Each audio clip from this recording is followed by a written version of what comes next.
Just want to let you lot know that if you're watching this clip on the Fozcast YouTube channel, the full episode is now available to watch exclusively on Spotify, and it's free. Come on. Should we talk about that 8-0 game then? You go. Okay, so it was the 2019-2020 season. We're away at the Etihad. We're struggling. I think this was the 8th game of the season. I think it was, right? It was early on in the season, yeah. We got off to a horrific start. Like I say, we finished the season before poorly and then took that into the next season. I don't think we won any of our first 13 or 14 games. Wow. It was a horrific start to the season. But in amongst that, we had Man City away. And I'm talking Man City of the best Man City. Sergio, Bernardo, David Silva, KDB, Vinny Company, everybody, right? Stop. And we train all week and it's like, lads, these are really good, yeah? We need to make sure that we've got it tight. We keep it tight, yeah? We hold on as long as we can. If we can nick something, brilliant, right? How long did you hold on for? About 3 minutes. After 18 minutes, Dukes, it was 5-0. Yeah, I couldn't believe it. I was watching the clock. I said, like I'm having a dream or what? Like, you know, you don't like the goals will keep coming, and you couldn't stop it. You couldn't stop it. Like, you couldn't stop it. Yeah, it was Dukes, there's nothing we could have done. Nothing. I promise you. And it was like top goals, you know, top corner. I can't even remember then. I'm sorry. I think I will watch after the podcast. But I was like, what's going on? I never considered that amount of goal in my career, to be honest. Do you remember? Right? Do you remember being in the game and how you felt when you're 5, 6, 7, 8-0 down? Can you remember trying to what do you do? Like, you try to react, you know? You try to say, like, oh, let's concede less goal. But to be honest, like, the goal was keep coming. And it's just like, end of the day, you know, I want the game to be finished, you know what I mean? Like, and you say 8-0, you say, like, oh, wow. And I was thinking, like, what people are going to say after the game. This was my thought, you know? During the game? During the game, yeah, because I knew it was finished. Yeah. And I was just like, oh, what people are going to say is a shame on how we're going to go home. And it was, that day was like... You didn't go outside for a while? I don't think so, no. But to be honest, like... You just take it like, you know, it happened and you have to move on. You know what I mean? You have to forget this very quickly. The thing is, we weren't the only ones. Like, I don't think anybody else got done 8, but that season in particular, City did 7 a few times, 6 quite a lot, 5 all the time. All the time, But it wasn't... I think when you look back, though, it wasn't a disgrace, was it? Mate, 5-0 after 18 minutes is a disgrace, mate. Yeah, it's a 18 minutes. That can't happen, mate. I remember watching them going in and in. Honestly, thinking, it was just, goals and goals. Right, do you remember, I've said it on the podcast before, but Adrian Mariappa was captain for the day, right? Yeah. Just for the day. Right, and when the 5th goal went in, right? I looked at him and I went, Maps, come on, mate, you've got to get everybody going, yeah? And his eyes, Dukes, right? Just like he couldn't talk. He couldn't talk, he couldn't look at me, right? And I just remember thinking, oh no. Oh no. That's going to be a bad day. Do you remember Paul Dimitri Fouquier we tried to play 3-5-2. Yeah. He's my best bet, by the way.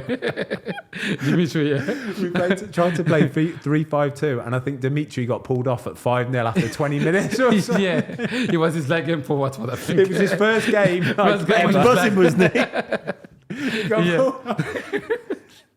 It was crazy. Oh, it's horrible. Yeah, thankfully though, in fairness to Man City and Pep, right, they got 5 and they chilled because it was 5-0 at half time, and then the second half that you could see that they had been told like no. To calm down. Yeah, which is unbelievable. You think it could have been 10, mate, 11, 12? I guarantee you, his team talk at half time, Pep, for sure. he told them to calm down. Yeah, to calm down. Promise you. Yeah. Really? Yeah. I'm sure about that. Promise you. I think I heard some talk like players were saying like we get told like to calm down. Because obviously, like, you know, like kids football when they go. Imagine, kids football when they get like, I think is it 5-0 down, they get to bring on another player, the opposition. No, it wouldn't have helped. It would not have helped. I promise you, it would not have helped. They could have 14 on the pitch. But they did. They calmed it down, and I think they scored on the 50th minute, 70th minute, and 85th. You could see by the body language they were just like, you know, passing the ball from the back, and you know. Would that have been David Silva? Bernardo Silva scored a hat trick. Wow. Bernardo Silva scored a hat trick. It was just phenomenal. And even them, like being told to calm down and playing at probably 60-70% were better than us. Yeah. That's how much better they were than us. When you come off having been the goalkeeper, do you, like, obviously you're very experienced at that point. Even you though, Benny, you coming off and going, right, let's see what Sky Sports are saying. What's your thought process? Right, so back to, I'm going to answer that in a sec, but back to what Duke said about what you're thinking in the game, right? I'm the goalie, right? And I start thinking everybody's going to look at me here. Everybody, and at 5-0, I'm thinking this is going to be a world record score. It's going to be 14 or 15, right? It has to be 14. Just do the maths. 20 minutes is 5, 40 minutes is 10, 60 is 15. So I'm going through all the worst things that could possibly happen, right? Yeah. I'm half thinking, I wish I'd get subbed off here. I honestly, I wish somebody would hold a number 1 up on the board and go, that'll do, come on. Yeah. I remember after the game watching all the goals, and it was like, the kind of protective father or brother or something. And I remember watching all the goals, highlights going, no, he's right in that one. Yeah. He didn't throw that one in. It's not his fault. No, he's his fault. Yeah. Do you know what? He's all right. Yeah. He's not going to get absolutely. But you obviously you were one of our big players. You're one of our main players, and you've just got to own it, haven't you? Yeah, you've got to own it. Exactly. You've got to still try and help the rest of your teammates. Yeah, you have to try your best, obviously. But that day was just like a disaster for us. You just have to say like, fair play to them.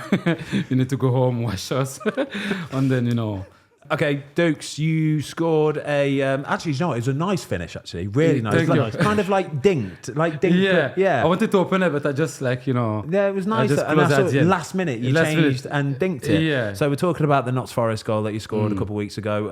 Last minute goal as well, 94th minute, 1-0 win. Fantastic win for Everton. Yeah. But your celebration at the end...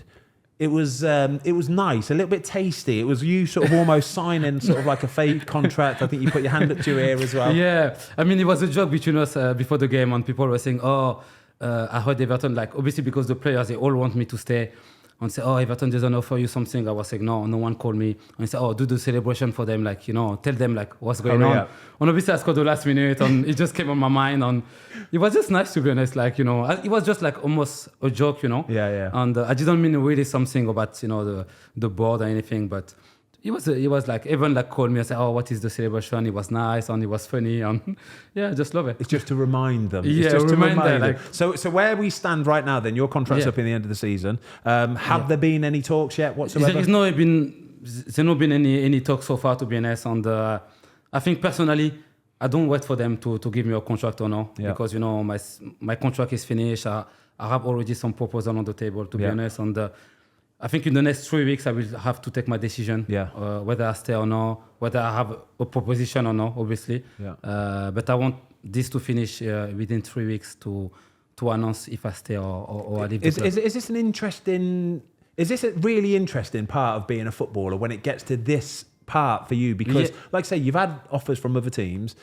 Are you kind of thinking, actually, if we went to them, it might be abroad, it could be here and there. Are you at the stage of your career where it's nice to have that opportunity and that availability? Definitely, I think it's the first time in my career I become free agent. Yeah. Because I always wanted to be always under contract to protect myself, but obviously this season has been a bit different. And I think I came to an edge. It's nice, to be honest. I was playing almost every game, so I'm quite secure.